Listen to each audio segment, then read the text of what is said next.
इस मूवी की शुरुआत में हम एक भूतिया घर को देखते हैं जिस घर के अंदर से कुछ लोग भाग रहे होते हैं। फिर यहाँ पर सीन चेंज हो जाता है। फिर हमें एक साल बाद का सीन दिखाया जाता है। एक फ्रैंक नाम का आदमी अपनी फैमिली के साथ में उस घर में रहने आता है। फिर फ्रैंक और उसकी फैमिली जब घर को अंदर से देख रहे होते हैं तो फ्रैंक को ये पता चलता है कि उसका छोटा बेटा जिसका नाम केविन होता है वो अभी तक गाड़ी में ही है। केविन एक गिटार लवर था और वो गाड़ी में बैठकर गिटार की वीडियोस देख रहा होता है। तभी वहाँ पर फ्रैंक आ जाता है और वो केविन को घर के अंदर आने के लिए कहने लगता है। केविन अपने फादर से बचपन से ही किसी वजह से नाराज रहा करता था। फिर फ्रैंक के कहने पर केविन घर में जाता है और घर को अंदर से देखने लगता है। तभी वहाँ पर हमें उसका बड़ा भाई देखने को मिलता है जिसका नाम होता है फुल्टन। फिर केविन अपने भाई से उस घर के बारे में कुछ देर बातें करता है एंड उसके बाद में एक कमरे में जाकर अपना गिटार बजाने लगता है। एंड तभी केविन के पास में फ्रैंक आता है और वो बाहर गाड़ी से सामान लाने को बोलता है। फिर केविन जब गाड़ी से सामान ला रहा होता है तभी उसकी निगाह अपने पड़ोस के घर पर पड़ती है। इस घर के अंदर एक जापानीज फैमिली रहा करती थी। केविन की नजर उस घर के बाहर एक जापानीज लड़की पर पड़ती है जो कुछ बजा रही होती है। उसके बाद में सारा सामान जब शिफ्ट हो जाता है तो रात को जब केविन सोने जाता है तो उसे अपने ऊपर वाले कमरे से किसी के चलने की आवाज आती है। फिर केविन ऊपर वाले कमरे में जाकर देखता है तो उसे एक अर्नेट नाम के आदमी की आत्मा दिखाई देती है जो केविन को डराने की कोशिश कर रहा होता है, लेकिन केविन को उसके ऊपर हंसी आने लगती है एंड वो अपना फोन निकालता है और उसकी वीडियो रिकॉर्ड कर लेता है। अर्नेट के थोड़ी देर डराने के बाद में जब केविन नहीं डरता तो अर्नेट वहाँ से गायब हो जाता है। फिर अगले दिन स्कूल के बाथरूम के बाहर केविन अपने लैपटॉप में भूतों के बारे में आर्टिकल पढ़ रहा होता है।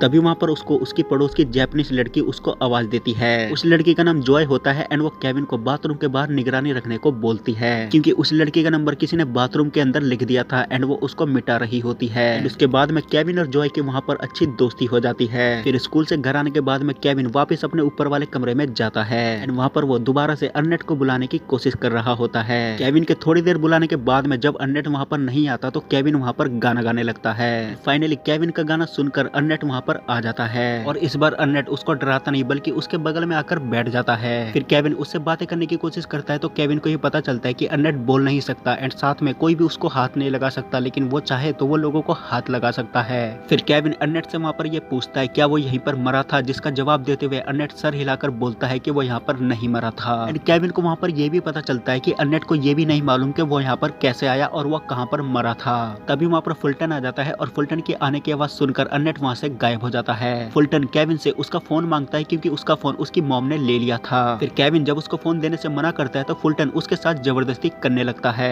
एंड फाइनली फुल्टन केविन का फोन छीन कर वहाँ से चला जाता है। फिर उसके बाद वह केविन भी वहाँ से नीचे आ जाता है और रात को अपनी फैमिली के साथ बैठकर डिनर करने लगता है। डिनर करने के टाइम पर केविन बहुत ज्यादा मुस्कुरा रहा होता है। केविन को मुस्कुराता हुआ देख उसके फादर उससे पूछते हैं कि वो किस बात पर मुस्कुरा रहा है, लेकिन केविन फ्रैंक की बात को टाल देता है एंड वहाँ से चला जाता है। फिर रात को केविन अपने रूम में बैठकर अपने लैपटॉप में एक लेस्ली नाम की औरत का शो देख रहा होता है एंड इस औरत का शो भूतों से रिलेटेड होता है। तभी फुल्टन वहाँ पर आ जाता है और वो केविन के फोन में अर्नेट की वीडियो देख रहा होता है और केविन से ये पूछता है कि उसने उसके बारे में क्यों नहीं बताया। तभी वहाँ पर फ्रैंक भी आ जाता है। फिर फुल्टन फ्रैंक को भी वो वीडियो दिखाने लगता है। उस वीडियो को देखने के बाद में फ्रैंक को ऐसा लगता है कि शायद केविन कोई भूतिया फिल्म बना रहा है, लेकिन फुल्टन उसको ये बताता है कि हमारे घर के अंदर एक भूत है जिसकी वीडियो केविन ने रिकॉर्ड की है। फिर उसके बाद में फ्रैंक फुल्टन और केविन से ये प्रॉमिस लेता है कि वो लोग इस वीडियो के बारे में अपनी मॉम से नहीं बताएंगे। प्रॉमिस लेने के बाद में फ्रैंक केविन को उसका फोन लौटा देता है और उसको वो वीडियो सेंड करने को बोलता है। फिर केविन फ्रैंक को भी वो वीडियो शेयर कर देता है एंड उसके बाद में फ्रैंक उस वीडियो को यूट्यूब पर अपलोड कर देता है। फिर अगले सीन में हम उसी शो वाली लड़की लेस्ली को देखते हैं। वो कुछ लोगों को भूतों की किताब पढ़कर भूतों के बारे में बता रही होती है। तभी वहाँ पर उसके पास में एक आदमी आता है जो उसको ये बोलता है कि तुमने उस भूत की वीडियो देखी जो इस टाइम पर ट्रेंडिंग में है, लेकिन उसका जवाब देते हुए लेस्ली ये बोलती है कि वो सोशल मीडिया यूज नहीं करती। फिर रात को फ्रैंक जब उस वीडियो को लैपटॉप में देखता है तो वो वीडियो काफी सारे व्यूज गेन कर चुकी होती है। तभी वहाँ पर अचानक से उसकी वाइफ आ जाती है और उसकी वाइफ के आने के बाद वो जल्दी से लैपटॉप बंद कर देता है।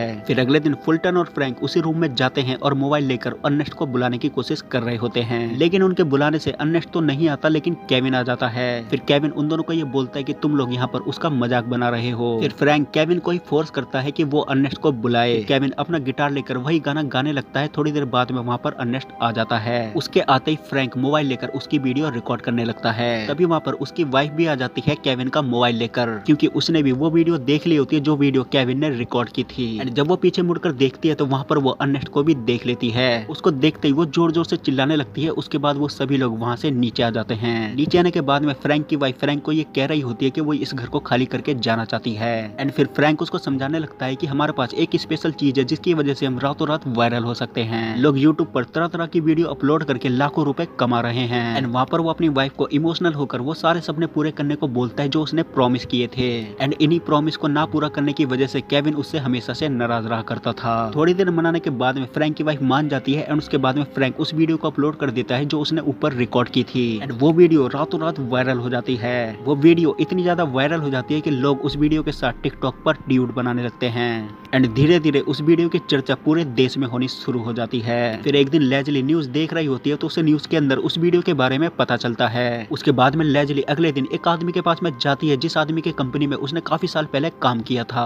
दरअसल लेजली काफी साल पहले उस कंपनी के अंदर एक विजार्ड क्लिप नाम के शो में काम कर रही होती है। उस शो का असली पर्पस ये होता है कि वो लोग असली भूत को पकड़ें। लेकिन काफी साल असली भूत ढूंढने के बाद में जब उन्हें असली भूत नहीं मिलता तो वो लोग उस शो को बंद कर देते हैं। फिर लेजली उस आदमी को अर्नेस्ट के बारे में बताती है लेकिन वो आदमी इस बार भी लेजली के ऊपर यकीन नहीं करता।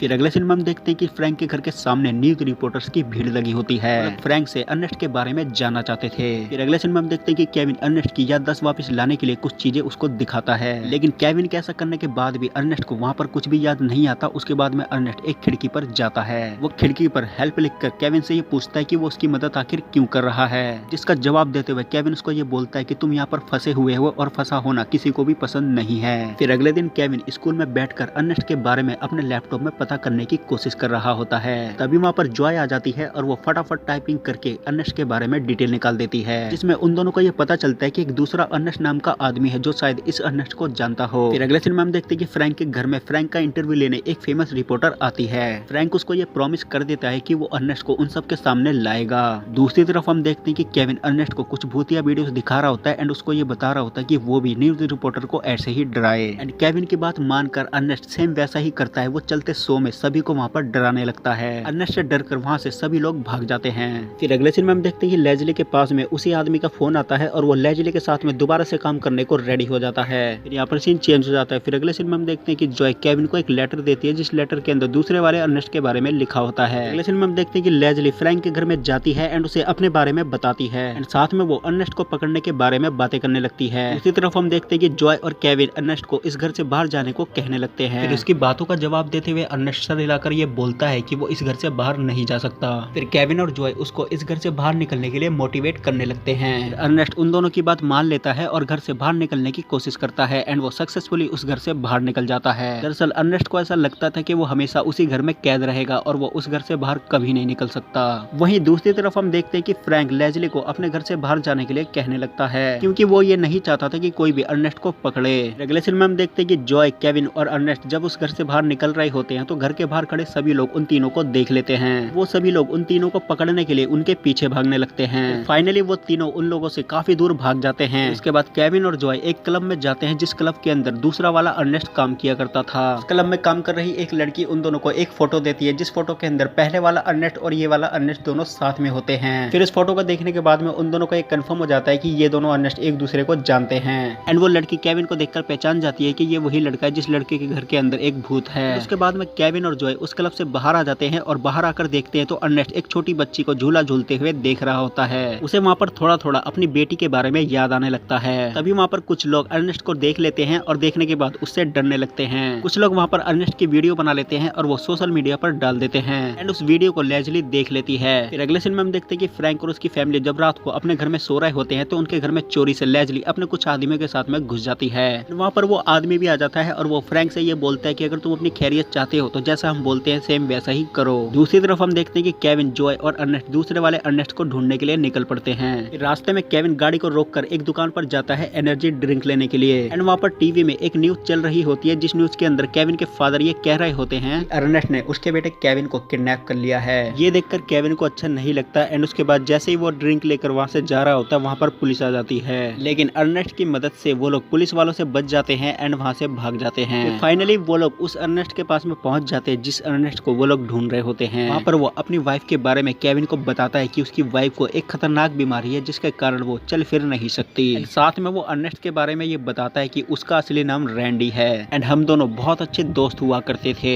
एक दिन रैंडी की वाइफ मर जाती है एंड उसके बाद में रैंडी अपनी बेटी के फ्यूचर के लिए इनसिक्योर होने लगता है। हम लोगों के पास कोई भी औलाद नहीं थी इसलिए रैंडी अपनी बेटी को हमारे पास छोड़ जाता है। वो हम लोगों को ये बोलता है कि वो जल्द ही आएगा और अपनी बेटी को ले जाएगा लेकिन वो आज तक नहीं आया। तभी वहाँ पर केविन वाला अर्नेस्ट आ जाता है और वो दूसरे वाले अर्नेस्ट से कुछ बोलता उससे पहले लेज़ली के कुछ लोग आ जाते हैं एंड वो उसको पकड़ लेते हैं। अर्नेस्ट को पकड़कर वो लोग लैब में ले जाते हैं एंड वहाँ पर उसे एक ऐसी जगह पर रखते हैं जहाँ से वो भाग नहीं सकता था। फिर वहाँ पर अर्नेस्ट से मिलने लेज़ली आती है एंड वो उसे देखकर रोने लगती है। उसको देखकर ऐसा लगता है कि उसका कुछ पुराना रिश्ता अर्नेस्ट से है। केविन भी फिर अपनी फैमिली के साथ अपने घर पर चला जाता है। फिर रात में जब केविन सो रहा होता है तो उसके घर में एक आदमी घुस जाता है। दूसरी तरफ हम देखते हैं कि अर्नेस्ट के पास में दो लोग आते हैं जो वहीं पर काम कर रहे होते हैं एंड एक आदमी के ड्रेस पर एक पक्षी छपा होता है जिसको देखने के बाद अर्नेस्ट की याददाश्त वापस आ जाती है। वहाँ पर उसे ये याद आता है कि उसे मारने वाला कोई और नहीं बल्कि उसी का दोस्त है। उसे वहाँ पर अपनी पुरानी लाइफ से रिलेटेड सारी चीजें याद आ जाती है। इसमें हमें ये दिखाया जाता है कि वो अपनी बेटी को छोड़ने अपने दोस्त के घर पर जाता है एंड वहाँ से जब वो वापस आ रहा होता है तो उसका दोस्त पीछे से उसके ऊपर हमला कर देता है। वो ऐसा इसलिए करता है कि उसकी कोई भी औलाद नहीं थी एंड वो ये नहीं चाहता था कि कल को अर्नेस्ट आकर अपनी बेटी को ले जाए। उसके बाद में वो आदमी अर्नेस्ट को मारता है और पास के ही एक घर के पास में दफना देता है। दूसरी तरफ हम केविन के घर में देखते हैं वो आदमी केविन को मारने के लिए आ जाता है। वो वहाँ पर केविन को मारने की कोशिश कर ही रहा होता है जब वहाँ पर अर्नेस्ट आ जाता है। वहाँ पर अर्नेस्ट और फ्रैंक की मदद से वहाँ पर वो आदमी मारा जाता है। अर्नेस्ट उस जगह से लेज़ली की मदद से ही बाहर आ पाता है। फिर अगले सीन में हम उसी आदमी को देखते हैं वो केविन को एक रूम में बैठाकर उससे अर्नेस्ट के बारे में पूछ रहा होता है। इसमें केविन अर्नेस्ट के बारे में ये बताता है कि वो यहाँ से चला गया। बैकग्राउंड में हमें एक सीन दिखाया जाता है जिसमें अर्नेस्ट एक समुद्र के किनारे बैठा होता है। वहाँ पर केविन अपनी फैमिली के साथ में आता है और अपने साथ में वो अर्नेस्ट की बेटी को भी लेकर आता है। वहाँ पर अर्नेस्ट अपनी बेटी से मिलता है एंड उसके बाद में उसकी आत्मा को शांति मिल जाती है एंड वो वहाँ से हमेशा के लिए चला जाता है। उसके बाद में वो आदमी केविन को छोड़ देता है और केविन अपने घर में आता है। लास्ट में केविन जॉय से मिलता है क्योंकि वो लोग अब इस घर को खाली करके जा रहे होते हैं। फाइनली ये मूवी यहाँ पर खत्म हो जाती है। तो दोस्तों आज की वीडियो में सिर्फ इतना ही। मैं मिलूंगा आपको नई वीडियो में नए टॉपिक के साथ। तब तक के लिए धन्यवाद।